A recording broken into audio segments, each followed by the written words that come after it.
Well, hello. Hi. Hi, everyone out there. Again, I said this when I spoke with Marsha Wright, an amazing somm here in Chicago. I am overjoyed. I'm floored to be amongst an amazing experience, this being our inaugural event, and myself and Joyce Dawkins decided to do this. I literally woke up one morning and in my mind I said, CLINK. It just hit me like at 5 o'clock in the morning. In addition to that, I said, I'm a boss. And I know, I know if I call on others that I know in this industry, they're going to come. And I knew exactly who to call. And when I called, text, email, all of them said, say less, like we're coming. They flew, they drove, and there were 3 particular women in particular that I knew I had to interview for this fireside chat. It's one of those things where I know in Chicago we always say, I see you, and that's the compliment, right? But no, I really see them, and I really see what they're doing. And being in this industry, 25 years, owning Love Corks through 10 years, it is unbelievable how far we have come in this industry. And I am honored again to be having CLINK, but even more honored to have Regine Rousseau here of Shall We Wine. So thank you. Cheers to you. Thanks for the drinks. Of course, if you can find drinks, you can find them here.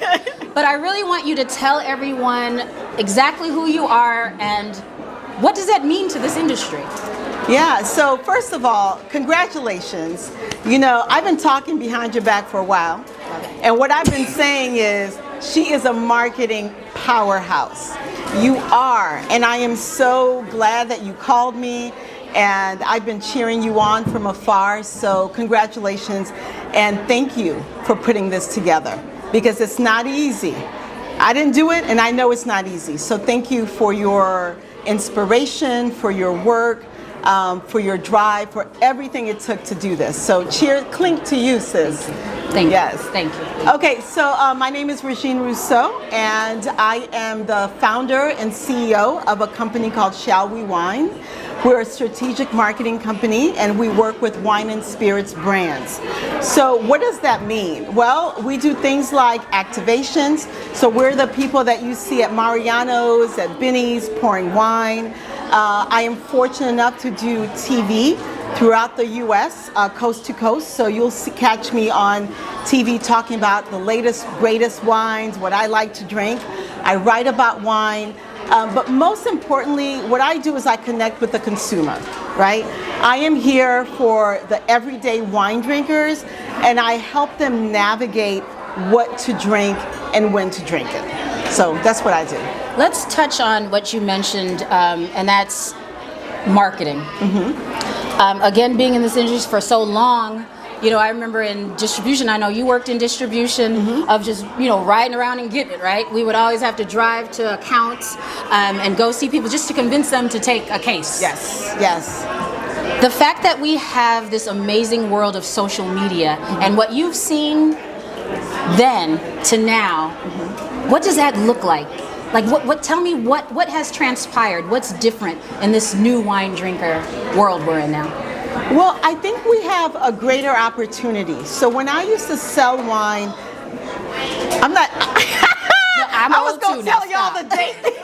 No, ma'am, no, sir. I saw y'all were like, let me write that down, because she looks young and fresh. I didn't say the year either. When I sold wine a long, long time ago, it was all about, you know, selling to the store or to the restaurant, right? And then distributors, winemakers relied on the sommeliers or the directors at the store to really sell to consumer. Yes. What I have seen and what I think the internet has done is made room for wineries, for influencers to talk directly to the consumer. And that's what we need, yes. right? Because there's only so much that the restaurant can do. There's only so much that the store can do. So now we have this avenue where a business like yours, and you do this beautifully, your Instagram is fire. I'm always on your Instagram like, let me see what she did. How can I do that, right? And you can reach your consumer directly. So that has been the biggest change that I've seen. And I remember, Regine and I did a panel in Napa at the AAAV. What was it? A 20th symposium. Yep. Symposium. Yep. And you made an amazing point that you, during the time of COVID and civil unrest, got more business from LinkedIn. Yeah. Because I remember we were talking about, like, my business picked up from, virtuals from Instagram. Like she said, Instagram, my Instagram is fire. Yes. But I remember. She's so modest. Come on, it's love, cork, screw. Yes.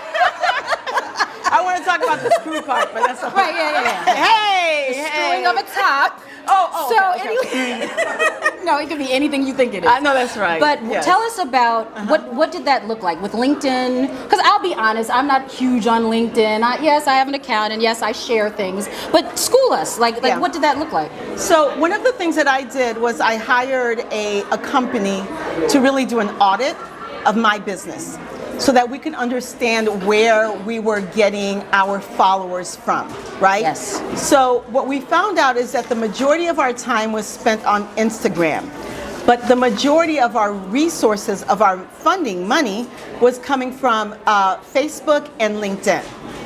So once I figured that out, my strategy changed. So what I did was I started to put more content on LinkedIn about what we did. So virtual events was a big part of what kept us alive during the pandemic. Any kind of press that I got. Prior to that, I wasn't really posting it on LinkedIn. I hired someone to redo my LinkedIn profile, right? And I started targeting very specific corporations because they wanted to work with African American women, right? And men, and they were really interested in what I had to do. And since they were all at home, they were like, oh, we're gonna hire her to do a wine class. We're gonna hire her to do a cocktail class. And all of that business honestly came through LinkedIn. Wow. Yeah. I need to get up on LinkedIn. Yeah, I need to do better. I need to do better. You give me a couple bottles of wine, and I'll school you. Do that. I think I know where to get some wine. Barter, from. right? So this, right? This is amazing to me. Yeah. Seeing all the women of color, people here. Again, when I think back to, yes, I'll name the years. I was getting in the business in 1999. Ooh, dang. Yes. So okay, I me was too, girl. All right, 98, 98. I know we're about the same age here. What this and what's out there and what's not even here, what's going on, who we see on social media and these brands and what's happening, what does that mean to you? So, it is so... I'm not gonna cry. Don't do that because I'm gonna cry. Because I know you're gonna cry. Don't. Yes. For so long, we were kept outside of this world, right? I was introduced to wine when I was living in France, okay, as a study abroad student. And what I discovered about wine is that it not just fulfilled my life, right? When you pour a glass of wine, you pour a glass of love corkscrew, you're creating a vibe and a moment for yourself and the people that you're with. But what I also realized about wine was that once I learned about it and knew how to enjoy it, I was able to meet different types of people, right? Yes. My life expanded. So to be able to see African American men and women, and you have a diverse crowd here, but I'm speaking to African American men and women specifically because what it means is that you've now broadened your life, right? When you drink a glass of your Sauvignon Blanc, which is from Chile, yes. Now you get curious about Chile, right? You're gonna open up a book, like, what's going on in Chile? Yes. And before you know it, that glass might lead you to travel to Chile, all right? So that's the thing that to me is exciting. It's like you're here, you're celebrating, you're eating Lamar's food. Yes, I ate all the brisket, right? You're drinking Love Corkscrew, but what's really happening is that your curiosity is being heightened and that now your life is expanding, and the life of your friends and your family are expanding. This is how we build legacy, right? So now you love Chicago, you're from Chicago, your legacy is beyond Chicago, because you're like, you know what? Let me take my kids to Chile. Let me see where Love Corkscrew makes their wine, right? And that's why it's so exciting to me, because this is a moment, but what she's doing is expanding your entire horizon.